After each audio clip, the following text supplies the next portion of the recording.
Hello students, class 6 में chapter 7 में fraction के इस पार्ट में हम सीखेंगे measuring using fractional units. Fractional units को यूज करके हम मेजरमेंट कैसे करते हैं वो देखते हैं। इसके लिए सबसे पहले हमें एक पेपर स्ट्रिप ले लेनी है। इस पेपर यूनिट को हमें एक पूरा होल यूनिट है ऐसे मान लेना है। उसके बाद हमें कहा गया है इसी पेपर स्ट्रिप को दो इक्वल पार्ट हो इस प्रकार से फोल्ड कर लेना है। अब जब दो इक्वल पार्ट में हम फोल्ड करेंगे तो हमें एक पार्ट जो मिलता है वो हो जाएगा 1/2 और दूसरा पार्ट भी हो जाएगा 1/2। ये तो अब हमें अच्छे से पता चल गया है ना बच्चों। अब इसी पेपर स्ट्रिप को एक और बार हमें फोल्ड करने को बोला गया है। तो जब हम इसे फोल्ड करेंगे तो 4 इक्वल पार्ट हमें मिल जाएंगे। तो जब एक पार्ट यानी कि एक फ्रैक्शनल यूनिट जो है वो हो जाएगा 1/4 और यहाँ पर चारों पार्ट इक्वल है, इसलिए चारों पार्ट का सेपरेटली हम जो मेजरमेंट करें तो सबका हो जाएगा 1/4। तो अब हम जब एक ही बार 1/4 लेते हैं तो हम एक यूनिट का मेजरमेंट करते हैं, इस प्रकार से बोल सकते हैं। उसके बाद अगर हम दो बार 1/4 लेते हैं यानी कि दो पार्ट्स का मेजरमेंट लेना हो तो अब हमें 1/4 + 1/4 इस प्रकार से कैलकुलेशन करना पड़ेगा। तो 1/4 + 1/4 तो हो जाएगा 2/4। ठीक है बच्चों, तो आप कह सकते हैं कि 1/4 हमने कितनी बार लिया? बिल्कुल सही, 1/4 हमने 2 बार लिया। तो इसे हम 2 × 1/4 ऐसे भी लिख सकते हैं। तो इस प्रकार भी हम कैलकुलेशन कर सकते हैं कि 2 × 1/4 और जब इसे हम मल्टीप्लाई करेंगे तो हमें मिल जाएगा 2/4। तो अब हम सिंप्लीफाई करते हैं तो 2 × 2 = 4 तो हो जाएगा 1/2। ठीक है बच्चों, तो हमने दो पार्ट लेके पूरी स्ट्रिप में से आधा पार्ट ले लिया है, इस प्रकार हम कह सकते हैं। इसे हम और अच्छे से समझते हैं। मान लीजिए यहाँ पर हमने 5 + 5 + 5 इस प्रकार से हमें कैलकुलेशन करना है तो इसका आंसर रहेगा 15। तो 5 को हमने कितनी बार लिया है? बिल्कुल सही, 3 टाइम्स लिया है। तो इसे हम मल्टीप्लिकेशन में ऐसे भी लिख सकते हैं 3 × 5, तो इसका आंसर भी हमें 15 ही मिलेगा। ठीक है बच्चों, अब यही बात हम फ्रैक्शंस में देखते हैं। तो अगर हम 1/5 + 1/5 + 1/5 इस प्रकार से 3 बार हम 1/5 का एडिशन करते हैं तो इसका आंसर हमें मिल जाएगा 3/5। तो यहाँ पर हमने 1/5 कितनी बार लिया है? 3 टाइम लिया है। तो 3 × 1/5 करें तो इसका आंसर भी 3/5 आना चाहिए। चलिए करके देखते हैं। 3 × 1 = 3/5 तो ये भी हो जाएगा 3/5। ठीक है बच्चों, तो मल्टीप्लिकेशन इज रिपीटेटिव एडिशन होता है। समझ में आ गया बच्चों? चलिए आगे करते हैं। अब हमें इसी स्ट्रिप में 1/4 3 बार लेना है यानी कि 1/4 + 1/4 + 1/4 इस प्रकार से लिखना होगा। तो यहाँ पर तीनों का जब हम एडिशन करेंगे तो हमें मिल जाएगा 3/4। तो 3 टाइम्स लिया है तो हम लिख सकते हैं 3 × 1/4 = 3/4। और जब हम 4 × 1/4 लेंगे तो 1/4 + 1/4 + 1/4 + 1/4 = 4/4। तो इसे जब हम सिंप्लीफाई करेंगे तो मिल जाएगा 1, यानी कि पूरी स्ट्रिप का मेजरमेंट कर लिया है ऐसा हम कह सकते हैं। ठीक है बच्चों, अब हमें बोला गया है कि इसी स्ट्रिप को एक और बार फोल्ड करना है तो हमें इक्वल पार्ट्स 8 मिल जाएंगे।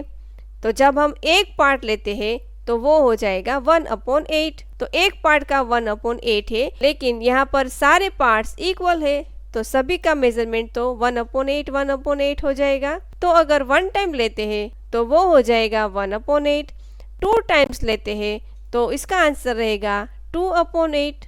उसके बाद 3 टाइम्स लेते हैं तो लिखेंगे हम 3 × 1/8 और फ्रैक्शन में लिखे तो हो जाएगा 3/8। उसके बाद कहा है कि 4 × 1/8 लेना है तो इसका फ्रैक्शन हो जाएगा 4/8। नेक्स्ट 5 पार्ट्स लिए हैं तो इसे हम लिखेंगे 5 × 1/8 और फ्रैक्शन में लिखे तो हो जाएगा 5/8। नेक्स्ट हमें कहा गया है कि 6 × 1/8 लेना है तो इसे हम फ्रैक्शन में लिखे तो हो जाएगा 6/8। उसके बाद 7 टाइम्स यानी कि 7 पार्ट्स लेने हैं तो वो हो जाएगा 7 × 1/8 और अगर फ्रैक्शन में लिखे तो 7/8, क्योंकि 8 में से 7 पार्ट्स लिए हैं, लास्ट में 8 में से 8 पार्ट्स लिए हैं, तो वो हो जाएगा 8 टाइम्स 1/8। तो उसे जब हम फ्रैक्शन में लिखे तो हो जाएगा 8/8।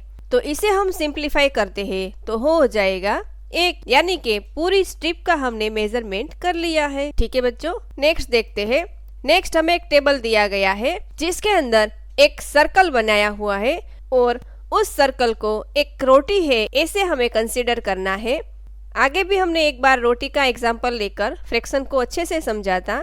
यहाँ पर सबसे पहले रोटी का हाफ पोर्शन लिया है, तो अगर एक हाफ पोर्शन लिया है तो उसे हम 1 टाइम हाफ ऐसा लिख सकते हैं।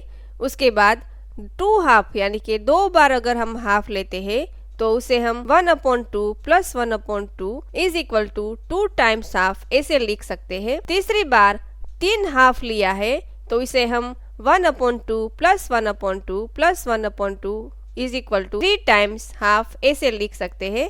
इसी प्रकार आगे इसी सीरीज में हम और भी आगे कर सकते हैं। तो यहाँ पर हमें फिगर इट आउट में एक क्वेश्चन पूछा है, continue this table of 1 half for 2 more steps.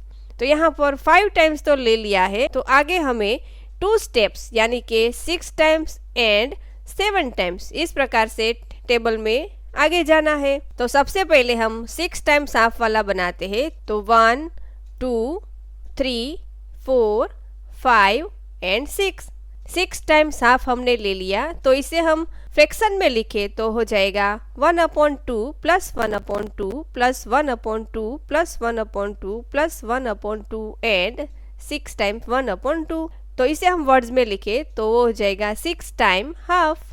ठीक है बच्चों, जैसे हमें टेबल में दिया गया है उसी प्रकार हमें लिखते जाना है। अभी हमें एक और आगे स्टेप पे जाना है 7 टाइम के लिए। तो यहाँ पर 1 2 3 4 5 6 और 1 7, तो ये हो गया 7 टाइम्स हाफ। ठीक है बच्चों, तो वर्ड्स में लिखे तो 7 टाइम्स हाफ ऐसे लिख देना है। बहुत ही इजी है। नेक्स्ट क्वेश्चन जो हमें पूछा गया है, can you create a similar table for 1/4। तो ऐसा ही टेबल हमें 1/4 के लिए बनाना है। तो सबसे पहले हम टेबल क्रिएट करेंगे, उसके अंदर 1/4 पार्ट यानी कि पूरे सर्कल में से 4th पार्ट यानी कि इतना सा पार्ट हम ले लेंगे, तो ये हो जाएगा 1/4। तो वर्ड्स में लिखना हो तो हो जाएगा 1 टाइम्स क्वार्टर। ठीक है बच्चों, 2 बार लेते हैं तो इसे हम 1/4 plus 1/4 is equal to 2 times quarters.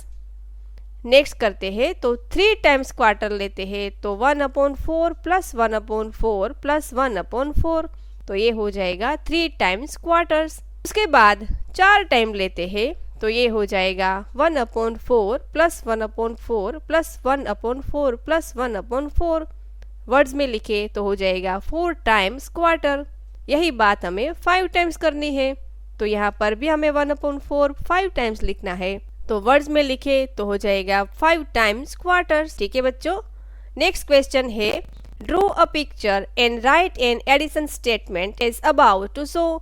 ऊपर जैसे हमने एडिशन स्टेटमेंट्स लिखे थे उसी प्रकार यहाँ पर 5 times 1/4 of a roti and 9 times 1/4 of a roti के लिए भी लिखना है। तो सबसे पहले हमें इसी स्टेटमेंट का पिक्चर ड्रॉ करना है। तो 1/4 को 5 टाइम्स बताना है, तो वो बिल्कुल आसान है, अभी हमने देखा था। इस प्रकार से ड्रॉ कर लेंगे। तो एडिशन स्टेटमेंट में क्या आएगा, 1/4 हमें 5 टाइम्स इस प्रकार लिख देना है और नीचे लिख देना है 5 टाइम्स 1/4 ऑफ अ रोटी।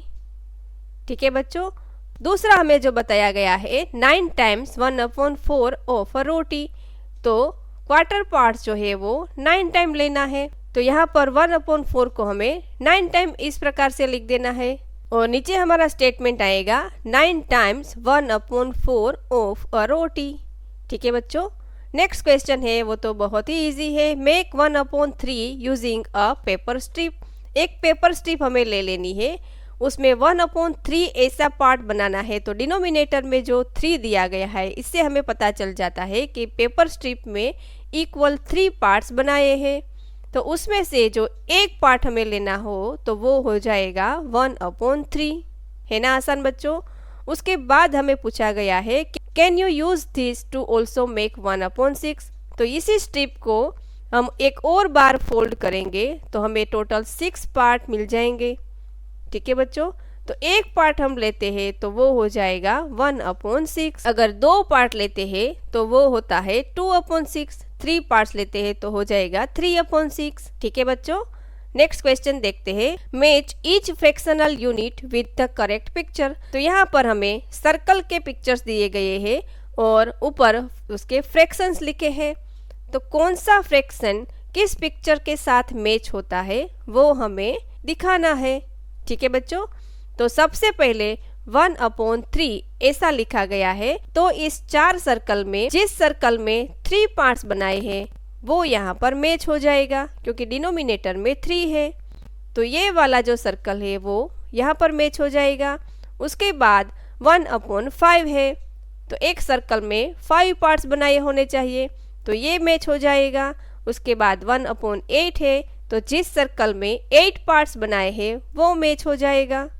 ठीक है बच्चों, उसके बाद 1/6 है, तो जो सर्कल में 6 पार्ट बनाए हैं वो मैच हो जाएगा। तो यहाँ तक बच्चों हमने क्या सीखा है वो एक रिवीजन कर लेते हैं। यूजुअली बच्चों हम फ्रैक्शन को 3/4 और 3/4 ऐसे रीड करते हैं, लेकिन रीडिंग इट एज 3 × 1/4। तो सबसे पहले हम इस फ्रैक्शन को अच्छे से समझते हैं। फ्रैक्शन में 2 पार्ट होते हैं, टॉप का पार्ट और बॉटम का पार्ट। टॉप में जो नंबर होता है उसे हम न्यूमरेटर कहते हैं और बॉटम में जो नंबर होता है उसे हम डिनोमिनेटर कहते हैं। ठीक है बच्चों, तो यहाँ पर 3/4 जो हमें नंबर दिया गया है, इससे हमें पता चल जाता है कि कोई एक ही ऑब्जेक्ट का 4 इक्वल पार्ट्स बनाया है। तो मान लीजिए यहाँ पर हमने एक पेपर स्ट्रिप ली है और इसे हमें 4 इक्वल पार्ट्स में डिवाइड कर दिया। ठीक है बच्चों, अगर हम इसमें से एक ही पार्ट लेते हैं यानी कि यूनिट फ्रैक्शन लेते हैं तो ये हो जाएगा 1/4। और यहाँ पर जो हमें फ्रैक्शन दिया गया है वो है 3/4, यानी कि ये फ्रैक्शन हमें बताता है कि 4 में से 3 पार्ट्स ले लिए गए हैं, इसीलिए इसका फ्रैक्शन हो जाएगा 3/4। तो फ्रैक्शन जो नंबर है उनमें से डिनोमिनेटर से हमें पता चल जाता है कि टोटल कितने पार्ट्स है, न्यूमरेटर से पता चल जाता है कि टोटल में से कितने पार्ट्स ले लिए गए हैं, और डिनोमिनेटर से फ्रैक्शनल यूनिट क्या होगा वो भी हमें पता चल जाता है। ठीक है बच्चों, अब आपको होमवर्क में एक क्वेश्चन में देती हूँ। What is the fractional unit of the shapes given below. यहाँ पर 4 शेप्स दिए गए हैं, triangle, circle, square and rectangle. तो इसके फ्रैक्शनल यूनिट क्या क्या आएंगे वो आपको कमेंट करके हमें बताना है। ठीक है बच्चों, आई होप ये एक्सरसाइज आपको बहुत ही अच्छे से समझ में आ गई होगी। मिलते हैं नेक्स्ट वीडियो में। Thank you.